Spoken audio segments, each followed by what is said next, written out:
әкелеріңді танытамын дейді. Орта Азияның 5 сүмелегін айтады.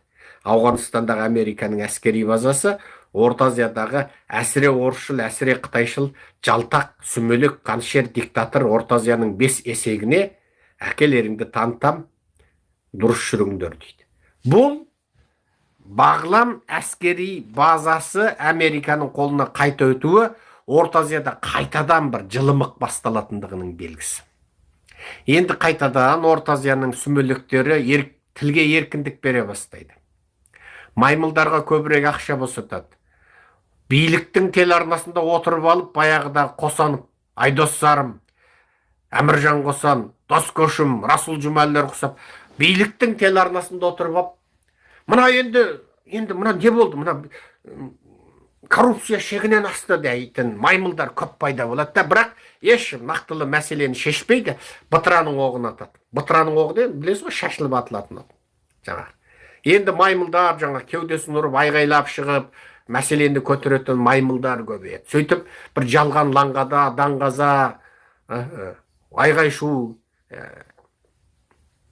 бір демократияның бір жалған бейнесін жасауға тырысады. Бұл мәлім бір есептен, қылышынан қан тамып, қылт еткенің басыңды шабамын дейтін диктатурадан жақсы. Бірақ надан топас халық әлгі лаңғада даңғазаның бәріне ойбай еркіндік екен, ойбай ерімай, шындықты тұра қасқайып тұрып айтты ғой дейді. Қай жерде отырып айтты? Биліктің телеарнасында. Нұр Азаттықта айтты. Ой, пырай міне, Қазақстан өстіп-өстіп демократияға қол жеткізеді дейді. Қашан? Келесі 1000 жылдықта ма? Сіздің шөбереңіз шал болғанда ма?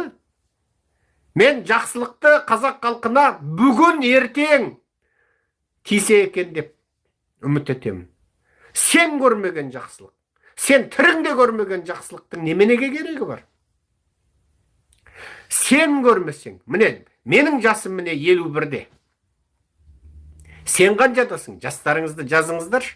Сен мына жерде, мына жарық жерде сен жер басып жүріп, демократияның, еркіндіктің, теңдіктің дәмін көрмесең, Қазақстан Құдай берген жер асты жер үсті байлығының қызығын көрмесең, мұнай газдан миллиондаған доллар есеп шотың ай сайын түсіп тұрмаса,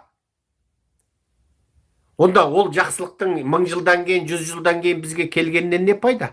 Мен жақсылықты бүгін көру керек деймін, қазақтар.